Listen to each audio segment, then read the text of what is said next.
Hai, Assalamualaikum teman-teman. Ketemu lagi dengan saya Anis Widianti di Bimbel Cluster Production.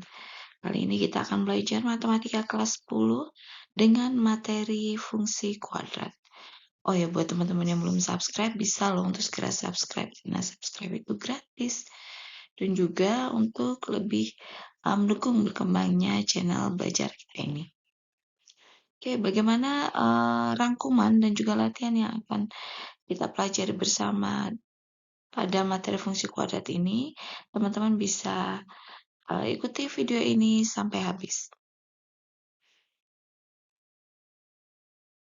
Untuk rangkuman materi fungsi kuadrat, di sini ada bentuk umum dari persamaan kuadrat.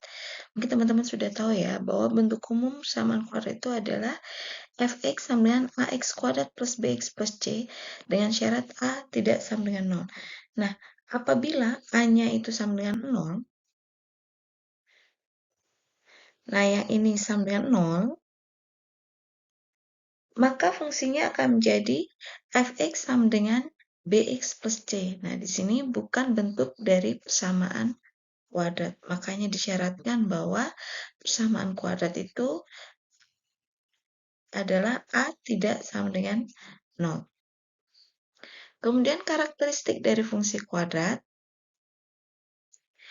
teman-teman bisa lihat jika koefisien a itu lebih besar dari 0, maka nanti grafik dari fungsi kuadratnya akan terbuka ke atas. Sedangkan apabila koefisien A itu kurang dari 0, maka grafik fungsi kuadrat yang diperoleh nanti akan terbuka ke bawah. Sedangkan di sini nilai C itu akan menentukan titik potong grafik fungsi kuadrat dengan sumbu Y. Oke, teman-teman bisa perhatikan contoh grafik fungsi kuadrat seperti yang sudah tertera di video ini. Nah, di sini ada sumbu simetri, kemudian ada titik potong dengan sumbu X, ada juga titik potong dengan sumbu Y, dan juga titik puncak. Nah, untuk titik potong dengan sumbu X, nanti teman-teman bisa menentukannya dengan menggunakan 3 cara. Ini yang disebut dengan titik potong dengan sumbu X.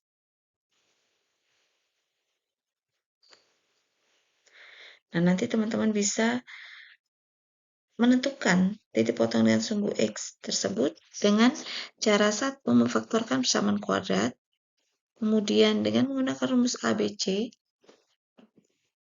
bisa juga dengan menggunakan bentuk kuadrat sempurna. Kemudian bagaimana dengan sumbu simetri? Nah, ini nanti yang disebut dengan sumbu simetri. Teman-teman bisa melihat garis sumbu simetri, garis yang berwarna merah, garis putus-putus berwarna merah itu disebut dengan sumbu simetri. Nah, sumbu simetri ini teman-teman bisa menentukannya dengan menggunakan rumus X sama dengan min B per 2A. Kemudian untuk menentukan titik puncak, mana yang disebut dengan titik puncak? Ini ya teman-teman, nah ini disebut dengan titik puncak.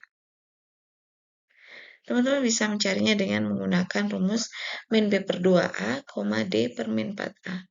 Dengan D itu sendiri adalah B kuadrat min 4AC. Nah, kita akan menentukan banyaknya akar dan juga banyaknya titik potong dari fungsi kuadrat terhadap dengan sumbu X. Kemudian di sini yang menjadi syarat adalah D. Apabila D lebih dari 0, teman-teman masih ingat ya tadi D itu adalah B kuadrat min 4AC. Apabila D-nya lebih dari 0, maka akan terdapat 2 akar real yang berbeda.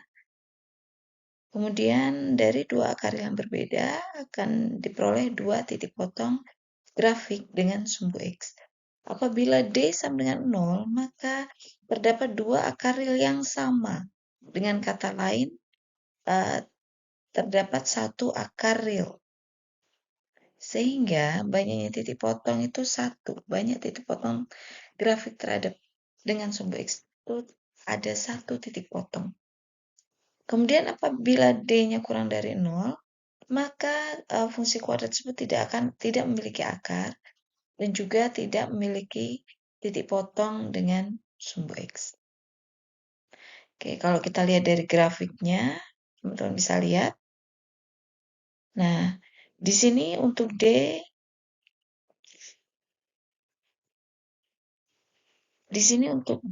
yang lebih dari 0.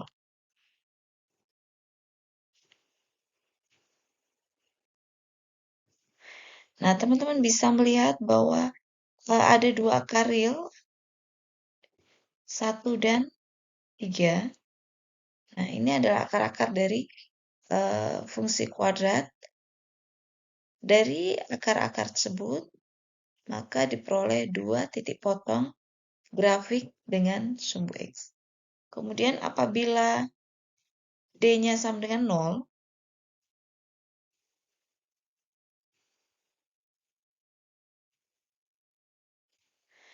nah terdapat 2 akar real yang sama. Dengan kata lain, ada 1 akar real, yaitu di sini 2 ya. Pada contoh ini 2. Sehingga dapat 1 titik potong grafik dengan sumbu X. Sedangkan untuk D kurang dari 0, di sini D kurang dari 0, teman-teman bisa lihat bahwa di sini tidak memiliki akar sehingga tidak terdapat titik potong dengan grafik dengan sumbu X.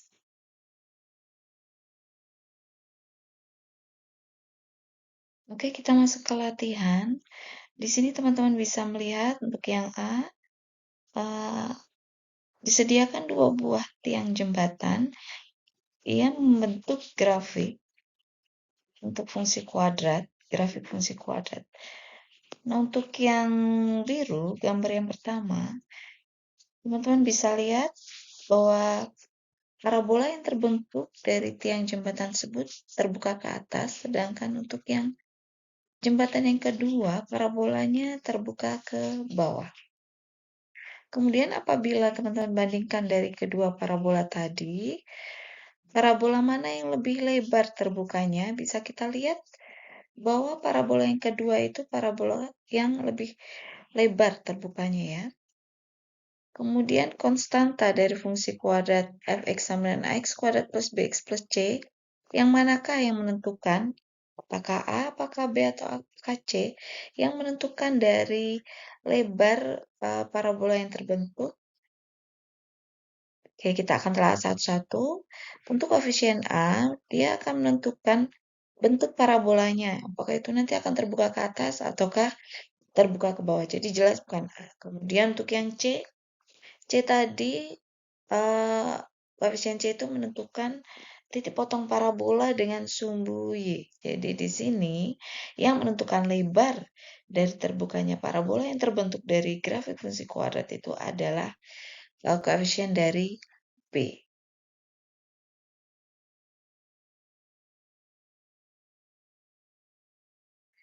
Di sini ada 4 fungsi kuadrat. Nah, teman-teman diminta untuk menentukan dari 4 fungsi kuadrat ini mana yang terbuka ke atas. Oke, kita lihat bahwa syarat untuk parabola itu terbuka ke atas atau ke bawah, kita bisa menentukan dengan melihat koefisien A dari fungsi kuadrat.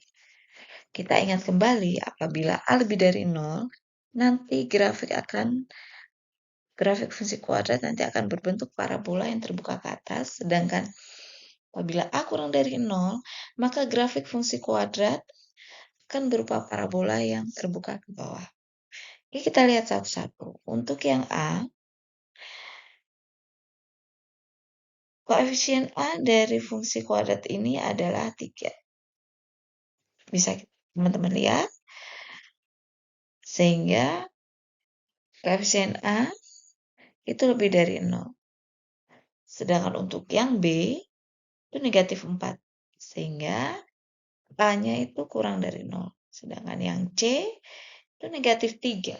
Maka kurang dari 0. Dan yang D itu lebih dari 4 ya. Itu lebih dari 0.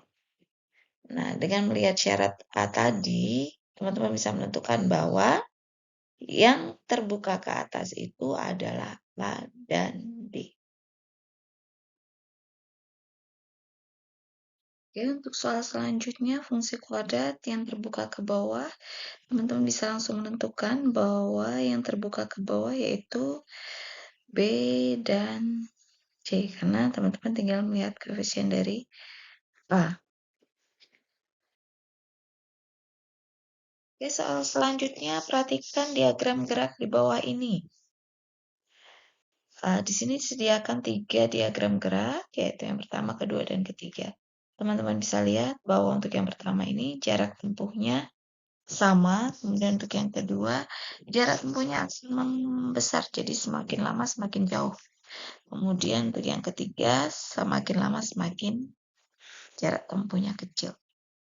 Kemudian dari diagram gerak yang ditampilkan ini adalah diagram yang menunjukkan posisi terhadap waktu, di mana selang waktu antar dua posisi itu selalu sama. Jadi misalkan 2 detik ya 2 detik terus gitu untuk waktunya.